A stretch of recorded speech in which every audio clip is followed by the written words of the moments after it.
kemampuan seseorang untuk melakukan aktivitas sehari-hari secara maksimal dan masih mempunyai cadangan tenaga tanpa mengalami kelelahan yang berlebih. 3 hal penting dalam kebugaran jasmani, yaitu yang pertama fisik, berhubungan dengan otot, tulang, dan bagian lemak. Fungsi organ berhubungan dengan efisiensi sistem jantung, pembuluh darah, dan paru-paru pernapasan. Kemudian respon otot berhubungan dengan kecepatan, kelenturan, kelemahan, dan kekuatan. Kebugaran jasmani yang dibutuhkan oleh setiap orang berbeda-beda, tergantung sifat tantangan fisik yang dihadapi.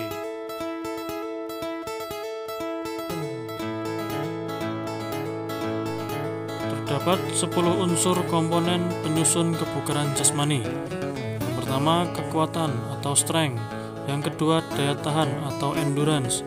Yang ketiga, daya otot atau muscular power. Yang keempat, kecepatan atau speed. Yang kelima, daya lentur atau flexibility. Yang keenam, kelincahan agility.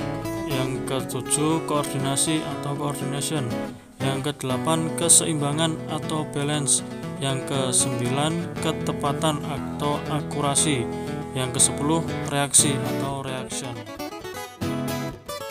Untuk spesifikasinya, 1. Kekuatan atau strength.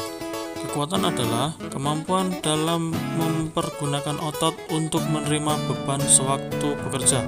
Kekuatan otot dapat diraih dari latihan dengan beban berat dan frekuensi sedikit. Untuk latihannya dengan squat jump, melatih kekuatan otot tungkai dan perut. Kemudian push up, melatih kekuatan otot lengan. Kemudian sit up, melatih kekuatan perut, dan lain-lain. Nomor 2, daya tahan atau endurance.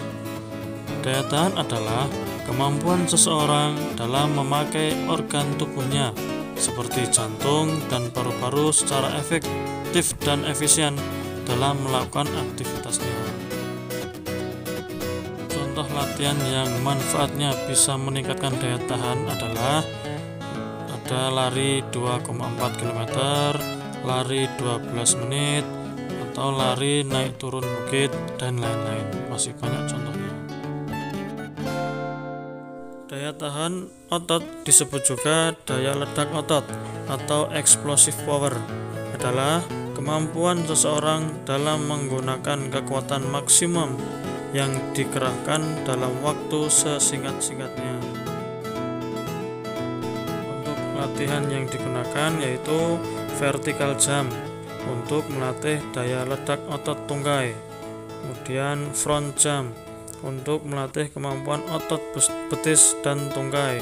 Yang ketiga, side jump untuk melatih daya ledak otot tungkai dan paha.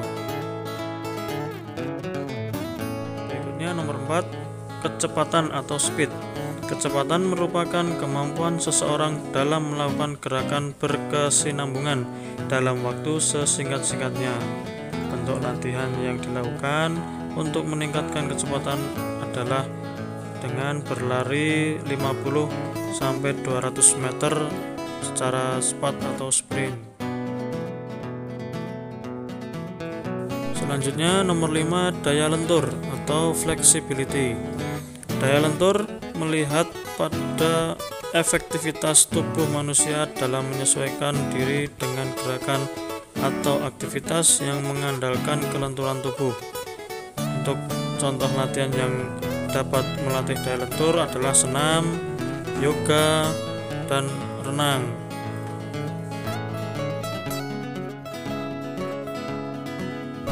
Berikut ini 10 manfaat yang diperoleh dari kebugaran jasmani. 1. Meningkatkan sirkulasi darah dan sistem kerja jantung. 2. Meningkatkan stamina dan kekuatan tubuh sehingga tubuh menjadi lebih energik. 3. Memiliki kemampuan pemulihan organ-organ tubuh secara tepat setelah latihan.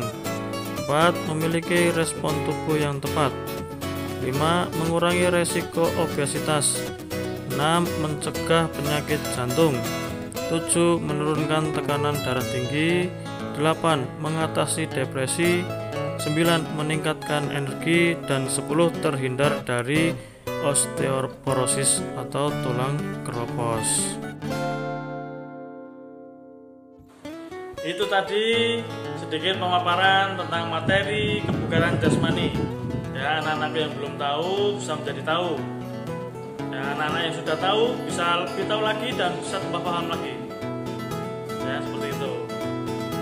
Untuk selanjutnya, anak-anak saya beri tugas. Ya, minggu kemarin tidak ada tugas, minggu ini ada tugas. Tugasnya adalah silakan membuat video tentang kebugaran jasmani, latihan menguatkan otot lengan. Ya, latihan menguatkan otot lengan atau tangan. Ya, contohnya bisa push up atau pull up atau mungkin angkat beban dan lain-lain. Ya, kreativitas anak-anak di rumah seperti apa? Silakan di video. Setelah itu silakan diupload di Instagramnya masing-masing. Ya, di Instagramnya masing-masing. Beri keterangan tugas pembelajaran PJOK, nama, kelas, ya, kemudian ada dikasih keterangan latihan menguatkan otot lengan atau tangan. Ya, di-upload di Instagram masing-masing, kemudian tag Instagram saya. Ya, jangan lupa untuk syarat pengumpulan tugasnya.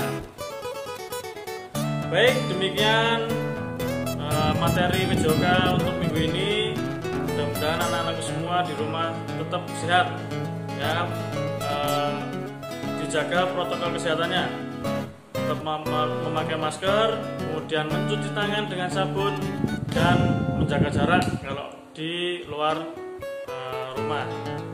Ya, mudah-mudahan saya doakan anak semua sehat selalu, ya, selalu jaga kesehatan, makan makanan yang bergizi dan tidak lupa untuk berolahraga setiap hari. Ya, alhamdulillah, jazakumullah khairan. Assalamualaikum warahmatullahi wabarakatuh. Salam olahraga.